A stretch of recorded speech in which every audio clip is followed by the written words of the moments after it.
So, I'm going to teach you how to remove and replace keys on the keyboard of MacBook Pro. Now this will apply to every single key, except I would avoid just pulling off the spacebar. Spacebar is a little bit more fragile. There's actually a technique to getting it off, which I won't go into because I really don't know how, other than pulling it off, which can be dangerous because of the arm that links it and the suspension system. So, but other than that, let's go ahead and get the keyboard situated here. Okay, now you notice I've already taken apart the Alt key. I'm not going to show you how I pulled that one off because I'm about to show you how to do that right now. Okay, so every key on the keyboard, you can grab the top of it and just pop it off. This is because if you look at it, if you look at the key, there's two hooks up here that kind of are like fingers that kind of grab, and then down here these are tracks. So what you do to put it back in is you're gonna get it back where it's supposed to go, push down and slide backwards on it, and you'll feel a tiny little bit of click.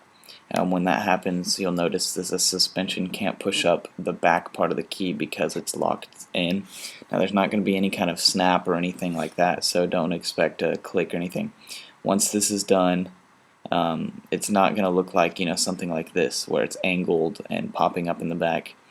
It will look like it's like a ramp, like, okay, it's going to look like it's in place, except it's going to look like it's down in the back.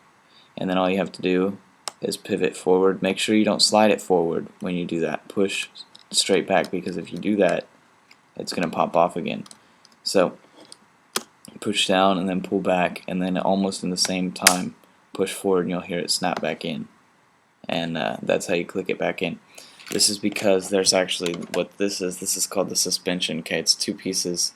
It actually it'll actually kind of twist like that to push the key back up, and then there's also a little rubber bumper that's underneath this to push this up.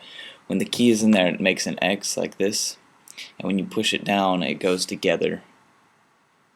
And what that does is it pulls that track back and forth. So if I was to snap this in here real quick,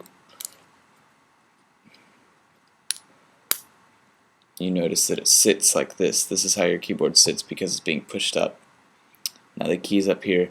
Now if I was to do this and push down on the key, you notice that it slides down, and then I can push back up. That's how the suspension system works, and that's why it's so easy just to pull from the top. Just pop it off. I wouldn't recommend taking the suspensions out because it just took me probably 10 minutes to put it back together, just because of the way it's organized and how small the little bearings are in there. So other than that, it's real easy to just pop them off. So that's how you take off and replace keys on a keyboard.